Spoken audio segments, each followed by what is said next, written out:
Hi అందరికీ welcome back to my channel. ఎలా ఉన్నారు?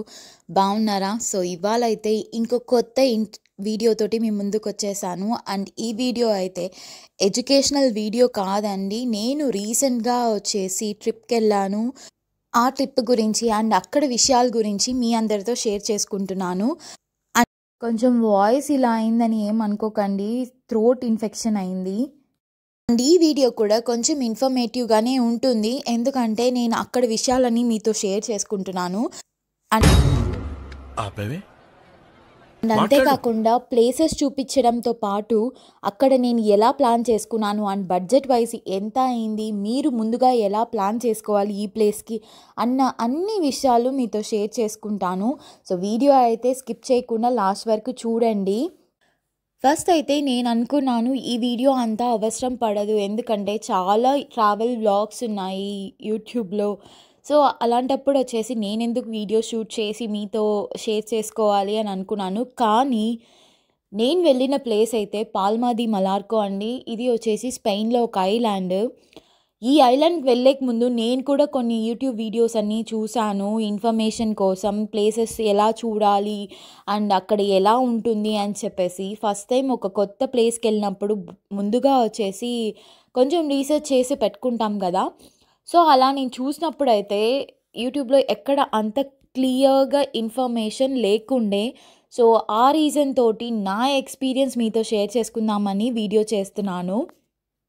ఫస్ట్ అయితే మేము జర్మనీలో బాన్లో ఉంటాం కాబట్టి బాన్ నుంచి కొలోన్ ఎయిర్పోర్ట్ నుంచి డైరెక్ట్గా వచ్చేసి పాల్మా ది మలార్కోకి ఫ్లైట్స్ ఉన్నాయి.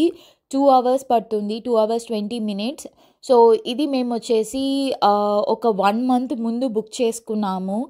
అండ్ ముఖ్యంగా ఎందుకు ఈ ప్లేస్ సెలెక్ట్ చేసుకున్నామంటే చాలా ప్లేసెస్ చూసాము, అంటే స్విట్జర్లాండ్ వెళ్తామని అలా చాలా ట్రై చేసాం, కానీ ఎక్కడ చూసినా వెదర్ వచ్చేసి ఇప్పుడు చాలా ఎక్స్ట్రీమ్ కూల్ కదా. సో మేము ఈ ప్లేస్కి వెళ్ళి తిరిగి వచ్చిన తర్వాతే మేము సిక్ అయ్యాము. సో అలాంటిది ఇంకా మళ్ళీ వెరీ కూల్ ప్లేస్కి వెళ్తే ఇంకెలా ఉంటుందో అని చెప్పేసి మేము వెళ్ళలేదు. అండ్ దట్టు వచ్చేసి బయట ఎక్స్ప్లోర్ చేయడానికి అంత ఏమీ అవ్వదు, బికాస్ ఈవినింగ్ అయితే చీకటి అయిపోతుంది కదా. సో దానివల్ల కొంచెం వామ్ ఉన్న ప్లేస్కి వెళ్ళాలని ఉనింది. అండ్ అలా వచ్చేసి ఈ ప్లేస్ సెలెక్ట్ చేసుకున్నాము. అండ్ ఇది వచ్చేసి బెస్ట్ డెసిషన్ అని చెప్తాను, ఎందుకంటే నేను మా హస్బెండ్ చాలా చూసాం, కానీ ఇది వచ్చేసి చాలా బెస్ట్ డెసిషన్ అని మేము ట్రిప్ అయిపోయాక ఫీల్ అయ్యాము. బికాస్ చాలా బాగుందండి ప్లేస్ అయితే. మీరు జర్మనీలో ఉంటే అండ్ అదర్ కంట్రీస్లో ఉంటే కూడా ఈ కంట్రీకి అయితే విజిట్ చేయండి. స్పెయిన్లో పాల్మా ది మలార్కో ఐలాండ్ని విజిట్ చేయండి, చాలా బాగుంది. అండ్ వ్యూ వైజ్ కానీ బీచెస్ కానీ అండ్ సిటీ మొత్తం ఎక్స్ప్లోర్ చేయడానికి కానీ చాలా బాగుంది. సో మేమైతే బాన్ కొలోన్ ఎయిర్పోర్ట్ నుంచి బుక్ చేసుకున్నాము. ఇక్కడ నుంచి మాకు 2 hours 20 minutes పట్టింది. అండ్ కరెక్ట్ అరౌండ్ 10:30కి స్టార్ట్ అయ్యాము, అరౌండ్ ఆఫ్టర్నూన్ 1 o'clock అంతా రీచ్ అయిపోయాము. అండ్ అంత ఏమీ స్ట్రెయిన్గా అనిపించలేదు. అండ్ మేము బుక్ చేసుకునేది వచ్చేసి యూరో వింగ్స్ అండి. వేరే పెద్ద ఫ్లైట్స్ ఏం బుక్ చేసుకోలేదు, బికాస్ చాలా కాస్ట్లీ ఉన్నింది. అండ్ యూరో వింగ్స్లో వచ్చేసి కొంచెం డిసడ్వాంటేజ్ ఏమంటే వాళ్ళు లగేజ్ ఏమీ ప్రొవైడ్ చేయరు. సో అంటే మనం ఓన్లీ టికెట్ కాస్ట్ మాత్రమే బుక్ చేసుకుంటాము. ఆల్మోస్ట్ ఈ డొమెస్టిక్ ఫ్లైట్స్ అంటే జర్మనీలో డొమెస్టిక్ ఫ్లైట్స్ అన్నీ ఇలానే ఉంటుంది అనుకుంటా. సో లగేజ్ కోసం ఎక్స్ట్రా మనం పే చేసి తీసుకోవాలి. సో అప్ అండ్ డౌన్ కలిపి పర్ పర్సన్కి వచ్చేసి 200 euros అయింది ఓన్లీ టికెట్ కాస్ట్. ఎందుకు అంటే చెప్పాను కదా, లగేజ్ వచ్చేసి వాళ్ళు యాక్సెప్ట్ చేయరు, ఓన్లీ బ్యాక్ లగేజ్ మాత్రమే యాక్సెప్ట్ చేస్తారు. సో మేమైతే 3 days ట్రిప్ కాబట్టి కొంచెం లగేజ్ తీసుకున్నాం కాబట్టి కొంచెం ఎక్కువ మేము బుక్ చేసుకున్నాము. సో ఇన్ కేస్ మీకు అది అవసరం లేదంటే అరౌండ్ 140-130 euros అవుతుంది.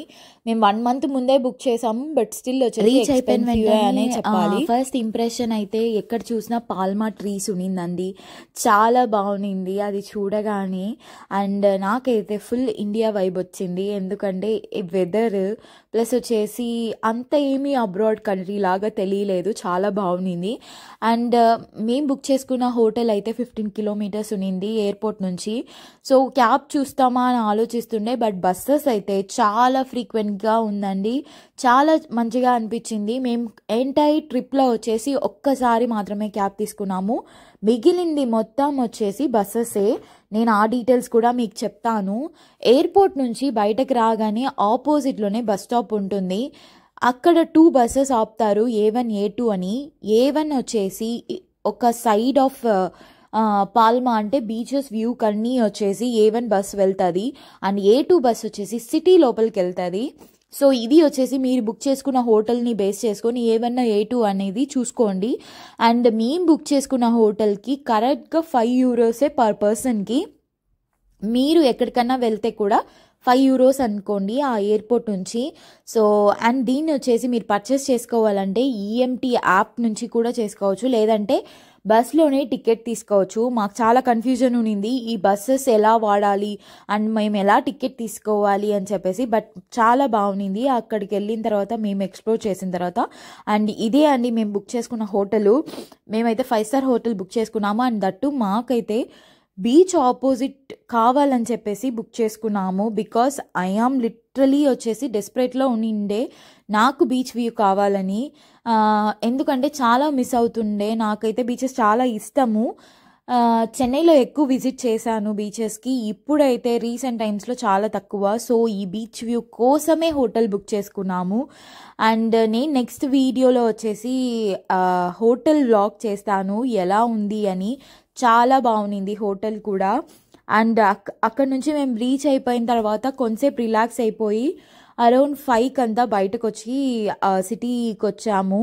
అండ్ ఇక్కడ ఇంకొక విషయం చెప్పాలి, మీకైతే అక్కడ ఎలాగ జర్మనీలో వచ్చేసి డే పాస్ ఉంటుందో 24 hours పాస్ ఉంటుందో అలా ఏం లేదండి.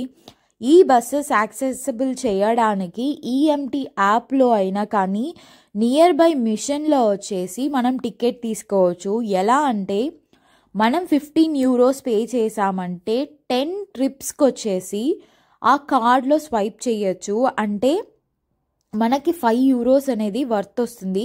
ప్రతిసారి ట్రిప్కి వచ్చేసి €2 అవుతుంది. పోయేకి €2, వచ్చేకి €2. అలా తీసుకుంటే మీరు ఎన్నిసార్లు వచ్చేసి తిరుగుతారో, అంటే అరౌండ్ ద సిటీ పాల్మా మొత్తం తిరగడానికి €2 అవుతుంది. సో అలాంటిది వచ్చేసి మీరు ఒక ప్లేస్ నుంచి ఒక ప్లేస్ దిగి ఎక్కితే వచ్చేసి చాలా ట్రిప్స్ అవుతుంది కదా. సో దాని బదులు ఈ పాస్ తీసుకుంటే ఏంటంటే మీకు €5 సేవ్ అవుతుంది.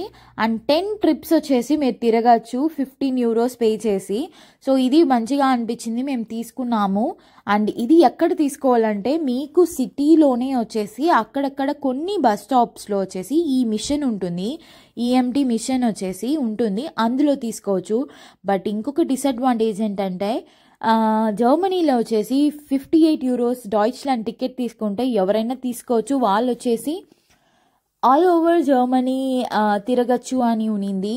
బట్ అక్కడ వచ్చేసి ఏంటంటే వాళ్ళ సిటిజన్స్కి మాత్రమే ఫ్రీ పబ్లిక్ ట్రాన్స్పోర్ట్ అంట. మనలాంటి విజిటర్స్కి ప్లస్ ఏం పెద్ద వేరే ఆప్షన్స్ ఏమీ లేదు ఈ ట్రావెలింగ్కి. సో ఇన్ కేస్ మీరు కనుక కార్ డ్రైవింగ్ వస్తే మాత్రం బెస్ట్ అండి. చాలా వరకు వచ్చేసి కార్ రెంట్ తీసుకొని ట్రావెల్ చేస్తారంట సిటీ మొత్తానికి.